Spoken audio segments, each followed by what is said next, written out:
Hi, it's Booker J here at Hard Rock L9, and I'm joined by an awesome young band called Trespass. Hello. Hello. Hi. In joke there.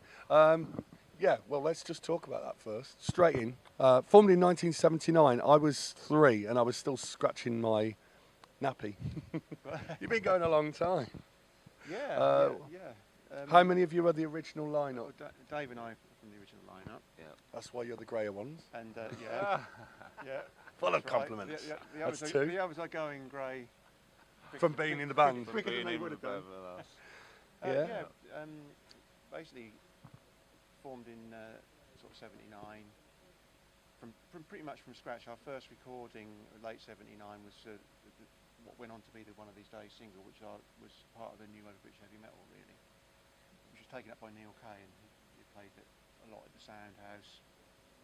And so really, it was absolutely our very first recording, the first time we'd ever been in a recording studio, and we were very naive. I think I was 20, so Dave must have been 19 then. Yep. Wow, long time ago. Can you still remember it as well? Oh yeah. Like it was just about, yesterday. Yeah. but yeah, it's well, the music stays with you, doesn't it? And I think that's what this is all about. I mean, it's I saw UFO last night, and I thought they were really awesome. They're from your era as well, so yeah. you know. I did look up Phil Mogg's age actually after the gig, and I think it's amazing, and it's a testament to the music. Because otherwise, people wouldn't turn out to see a brand new band of 60-year-olds, I don't think. But it's the music, isn't it? They're turning out for the music, and it's still as good as saying they're great, you know. Not that we're 60.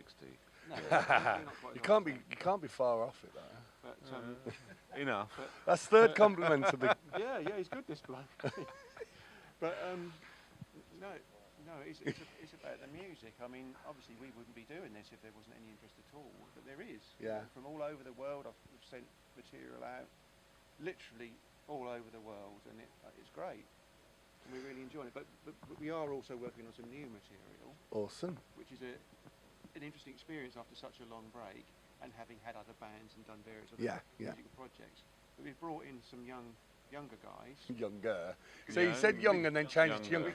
I'm bouncing off him now, aren't I? We couldn't find any other guys as old as us who could do it, you know. Who wanted to do anything with us anyway. Who wanted to do it, yeah, because they were too bloody old. But no, these guys obviously love the music too. Different influences as well, sort of more heavier stuff. And we've got Danny from Annihilated on bass guitar as well, and he's been helping us out on the recording front. Awesome. So yeah, it's great working on new stuff. Yeah. We'll be playing some new songs today. Awesome. An obvious question you probably get asked quite a lot, but I just want to ask it anyway. The difference between back then and now, with the way media has gone, you know, you would have been 8-track things, and you would have been your vinyls in its first scene, and then your cassette tape, and then the compact disc come in. I've seen it all. And now and you know you've got to the cylinder. MP3. Actually, how's that worked for you? Well, actually, it has been really, because I was just to say that the first recording we did, the guys actually wore white coats with pens in their pockets. The engineers, it was like being at the BBC, you know. God. But they still recorded it really well. And it's the interesting thing about recording: if you sound good, if the band sounds good and it's recorded properly, it will be good. Now you can mess about with it a lot more. We try to avoid you doing that.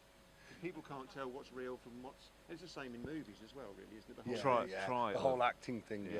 Yeah, because you don't have to sound. I mean, you can look at the charts at the minute. You don't have to actually be able to sing now, as long as you've got a backing track and you've got silly voice things going on with your mics. And I wouldn't call Justin Bieber pretty, but you know, I know you like him. I saw your collection earlier, but you know. Of course, I mean, when we started.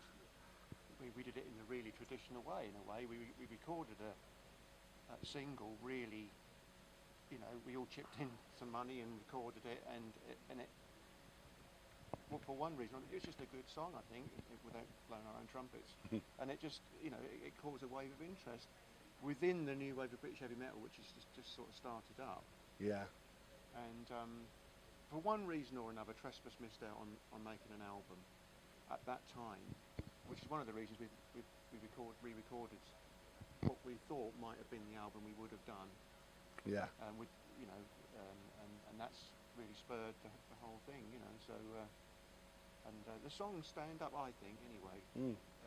But it's the media side of it. Yeah. The digitisation of everything, Yeah. and it's so much easier to record and get your music out there. It's quicker as well, because I'm assuming back in the day it would take a lot longer to get an album together because you didn't have the technical That's right. ability to do it. I mean, it must have been, I don't know how long it would take back in the end of the 70s, early 80s to record an album and get that album out to the world. Nowadays, you can go in, you can do it in a week. The PR people need a 3-month turnover, and then month four, you're already out, and you're just like, well, hang on, we've only done 2 gigs in that time. Fucking hell. One of the things back then was that you had to have your record cut, the actual physical cutting of the record. And the guy who did our single, he'd done all the Thin Lizzy albums, and as our sound is kind of similar, it was really great to have it. And I think people, vinyl is something sort of that has a certain amount of permanence about it. It's actually like cut into the rock. Yeah, it's back in a big way now, though. It's right. really back. I mean, young bands are selling more vinyl than they are MP3s and CDs, and if you've got the right. But I mean, the style of music that's coming onto vinyl, you wouldn't expect thrash bands and metal bands going onto vinyl and selling well. But I don't how they're making that attractive is. That is the vinyl. The vinyl sells itself, doesn't it? So. And I think some of that, I see it here. It's brilliant bringing all these people together that are sort of kindred spirits, if you like. This is something new for me. It's with the clothes, and everyone can have their own look, and celebrate the music together. And I think there's a really big part of it. And I think within that, you get your collectors, you get your people who want the vinyl. I mean, somebody sent me a picture the other day of some test pressing they've managed to get their hands on. I mean, these people have got memorabilia from Trespass that I haven't ever even seen, let alone had myself. Yeah. It just goes to show how dedicated they are. And they go all over the world as well, following, really supporting. And when we did Brofest earlier in the year, the support, it was incredible. We were absolutely knocked out by it. It was really great. So does it feel more now then than back then? Is it just completely different? Is it like, that's Trespass back then, this is Trespass now, obviously a different lineup. So does it feel like it's a new band now? Or have you continued as Trespass, or is this Trespass Part 2 sort of thing? It's a good question. It feels the same to me. Yeah, it does. It's obviously it's difficult to remember that far back. I'm sure it's not too much about it, about how you actually felt at the time, and being that much younger, you feel differently to what you feel now anyway. But generally, when we're doing it, it feels the same. It's as enjoyable as I remember it being, exciting, and it's just great to be doing it. Yeah, just to get out there again. A lot of people are slating the festival industry at the minute based on look at the lineup, it's still Iron Maiden, it's still Metallica, it's still Black Sabbath. We just spoke to a band now saying that there's only a few years till there's going to be an explosion, because what are we going to have? They'll go off the end of the end. Yeah, they're all going off the end, aren't they? Yeah, do you remember The Price is Right with the little yoli, yoli, yoli, and then he'd fall off the end? What's going to happen then? I mean, you guys have been around for nearly 40 years, and I look at some of the bands. Halloween have been going since '84, and Girls' School were here last year. They've been going since '75. It's a really interesting phenomenon. Crazy. And again, I think it comes down to song power. It's like the bands like Sabbath and they talk of Rainbow doing something. Yeah, they've confirmed, haven't they, that they're coming back? I would never have dreamed when I got into rock and metal 76, 77, and the first band I really got into was Status Quo.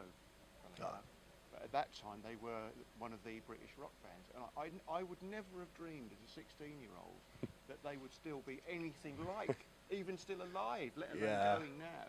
But what's happened is they've there's something that these bands have created, almost a landscape of their own, and it is really hard for young bands to break into that, you know, and especially if there's no disrespect to them, it's the songs. This is music. You know, you're writing songs. You're writing, you know, you're writing a piece of music. And I noticed that with UFO last night, and I happen to be into that sort of melodic rock.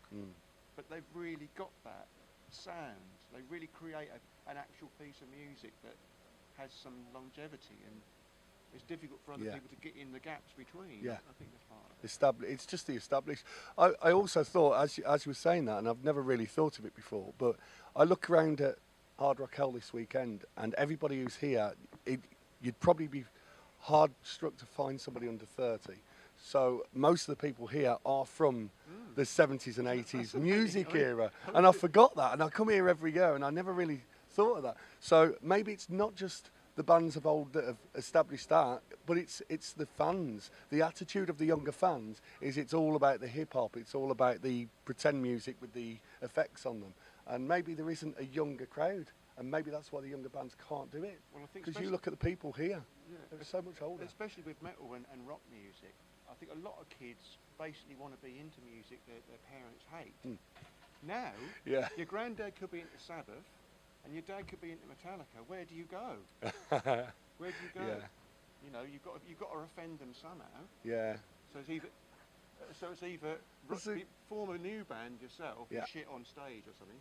Sorry, I'm allowed to say that. Yeah, because you are. But you know, where do you go? Yeah. And what can happen is actually, you know, the newer bands, perhaps they'll turn away from perhaps that heavier style to a more melodic style, or they'll go somewhere completely different. Because they know that UFO's still selling and Saxon's still selling, who's here tonight, and you know, because they're still selling it. Oh well, should we go that route again and just change? A few bands that I've spoken to have changed from metal to go into the hard rock, just I think it would possibly be nice. for that reason. I think it'd be nice if that happened. Yeah, we are into that kind of music. Watching UFO last night, I wasn't lucky enough to see them in their prime, but I was always into them, seriously. In fact, last night reminded me how much I was into them. I couldn't remember being into them that much. Yeah. You know, when they played some of those songs last night, I thought, oh my God, yeah. God, I used to listen to that all the time, you know. And the riffs, those 70s riffs through those Marshall stacks. Jay said to me before they came on stage, only a British band from the 70s can have a backline like that. Yeah. You know? And that's what it's all about to me. And it would be great if some younger bands started going down that road, you know. We'll get them because, like we say, he's going off the edge soon. We've got 5 years to sort this out, I think, and then we're fucked. Yeah. So going forward then, because obviously we've talked about the past. It's not really fair to keep dwelling on how old you are, but let's go forward because the band's going to be right. Going forward, that was 5, wasn't it? Oh, that's why he said 5. Yeah, well, that was 5 insults. Now going forward, how do you see the band developing on now? Well, in one way, we've achieved one goal, and that was to record the album. It's got a slightly more modern sound because obviously it's the 21st century. Technical side, yeah. So we recorded that, but we're also working on some new material, and one of them is called Footprints in the Rock, and it's about making your mark, really. And there's a link in there to.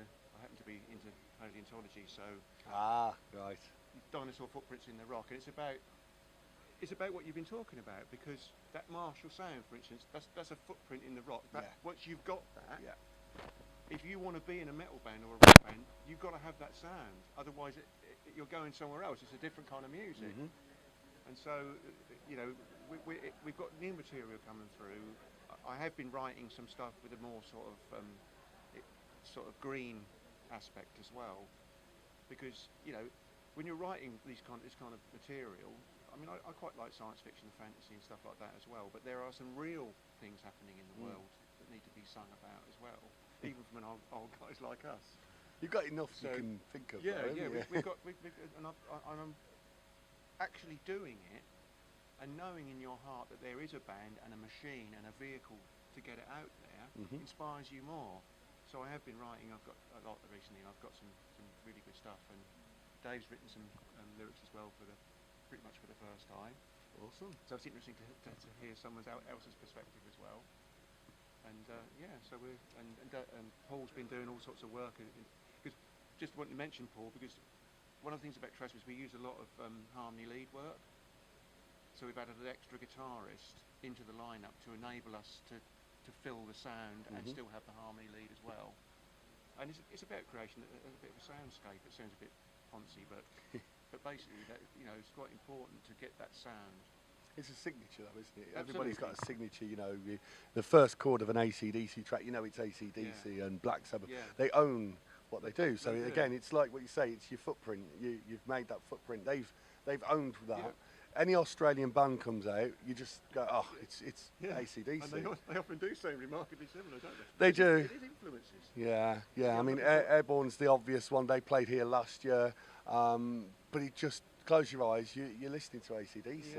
Yeah. They can try and make their own sound, but that's established and that's owned. And Black Sabbath, they have a sound that's owned. Anybody else can only sound like them. But I think it's really interesting what you've mentioned about what happens when the Sabbaths and the priests fall off the end. Not everybody, I want them to live forever. But of course we do.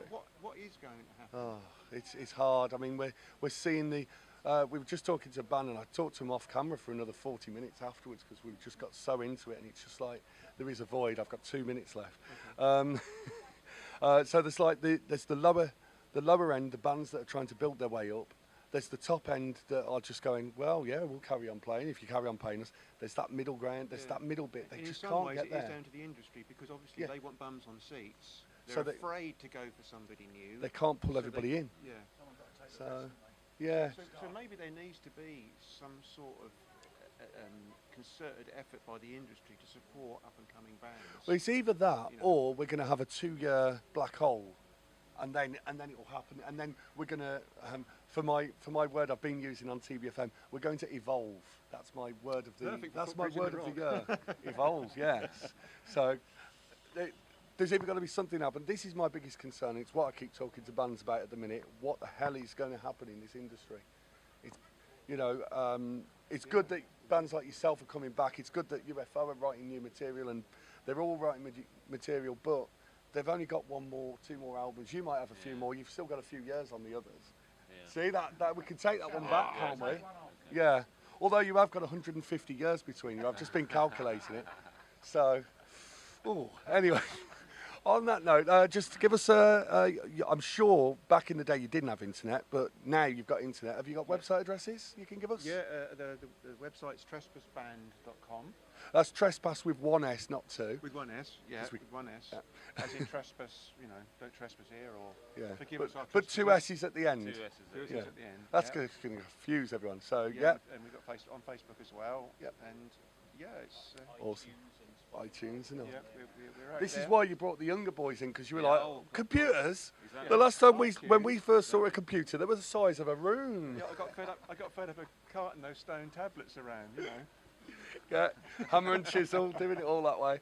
Oh, it's been brilliant speaking to you, and speaking to a band when I was 3 years old, you were playing music. It's just like, wow. At least you were alive, not like you weren't born with most of the big ones, were you? Yeah, I mean, yeah, there's a lot of them I've never seen before. I only saw Status Quo 4 years ago for the first time ever. But, they were exactly what I expected because they were still doing that. Yeah. And still using the same 4 chords. Right, thank you very much for chatting to us. I'm being told we've got to stop now, so we'll get on, and good luck on the stage. 1:50. That's a good time slot. Yeah. People think early is crap, but it's actually better because people are sober enough to watch you. Great to see you there. You'll just look out for the puke suit. You will see me. Cheers. Thank you very much. Cheers,